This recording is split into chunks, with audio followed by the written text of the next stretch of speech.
Global skill development mission में आपका स्वागत है। हेलो फ्रेंड्स, पाइथन सीरीज में आपका स्वागत है और मेरा नाम है वरिंदर सिंह। पिछले सेशन में हमने देखा डेटा टाइप्स क्या रहती हैं और किस प्रकार से उसे प्रयोग किया जाता है।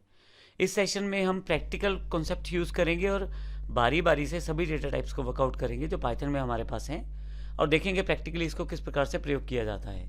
तो आइए सबसे पहली डेटा टाइप न्यूमेरिक की बात करते हैं, जिसमें हम नंबर्स, डेसिमल नंबर्स या कॉम्प्लेक्स नंबर को स्टोर कर सकते हैं।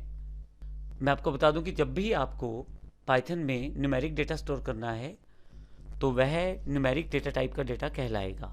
जैसे यहाँ एग्जांपल दिया गया है, नंबर जैसे 10 स्टोर करना है, 20 स्टोर करना है या 29.54 यानी कि 29.54 स्टोर करना है, तो इसके लिए हम न्यूमेरिक डेटा टाइप का प्रयोग करते हैं।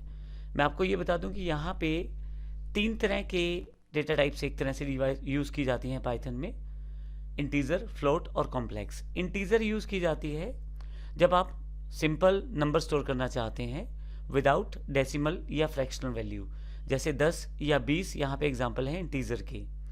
लेकिन जब आप उसी नंबर को किसी डेसिमल वैल्यू जैसे 29.54 यानी कि 29.54 के साथ स्टोर करना चाहते हैं तो उसे फ्लोट वैल्यू कहा जाता है।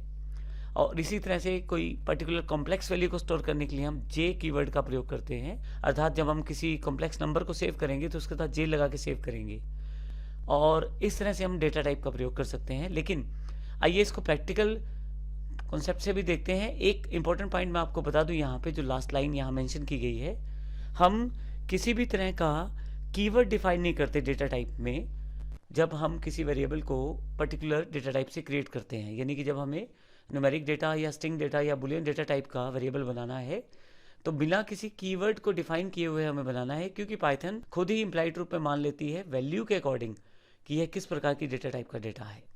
तो आइए इसको प्रैक्टिकल कॉन्सेप्ट में देखते हैं। मेरे पास यहाँ पे एक प्रोग्राम ओपन है numtype.py, जिसमें मैंने न्यूमेरिक डेटा को ही स्टोर किया है, जैसे x जिसमें 10 वैल्यू स्टोर की है, y जिसमें फ्रैक्शनल वैल्यू स्टोर की है और z 4j जिसमें मैंने कॉम्प्लेक्स नंबर को सेव किया है। अब देखें, कहीं भी मैंने इंटीजर या फ्लोट या कॉम्प्लेक्स को डिफाइन नहीं किया गया है। पाइथन के द्वारा खुद ही उसे पर्टिकुलर डेटा टाइप का वेरिएबल मान लिया जाएगा जिस तरह की वैल्यू आप उसे साइन करेंगे। जैसे मैं कॉन्सेप्ट बेस पे बोलूँ तो x जो है वो इंटीजर डेटा टाइप का वेरिएबल है और y जो है वो फ्लोट डेटा टाइप का वेरिएबल है, क्योंकि फ्लोट में फ्रैक्शनल वैल्यू स्टोर कर सकते हैं, और z जो है वो कॉम्प्लेक्स डेटा टाइप का वेरिएबल है, क्योंकि इसमें मैंने j को यूज़ किया है। और नॉर्मली प्रिंट करते समय यदि आप देखें तो मैंने नॉर्मल प्रिंट स्टेटमेंट के साथ तीनों को प्रिंट कर लिया है। आइए इसको प्रैक्टिकल रूप में देखते हैं किस तरह का रिजल्ट रहता है।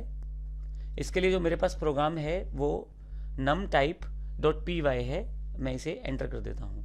अब देखिए मेरे पास यहाँ वैल्यू स्टोर हो गई है 10, 20.12, 12 और 4j।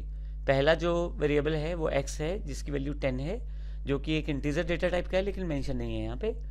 y जो है वो फ्लोट डेटा टाइप का वेरिएबल है, क्योंकि इसमें डेटा जो है वो फ्रैक्शन वैल्यू में स्टोर हुआ है, दशमलव के साथ स्टोर हुआ है, डेसिमल वैल्यू में स्टोर हुआ है। और तीसरा जो है वो कॉम्प्लेक्स डेटा टाइप है जिसमें मैंने जे कीवर्ड का प्रयोग किया है, अर्थात जब भी आप कॉम्प्लेक्स डेटा टाइप का वेरिएबल बनाते हैं तो उस केस में जे को लगाना अनिवार्य रहता है।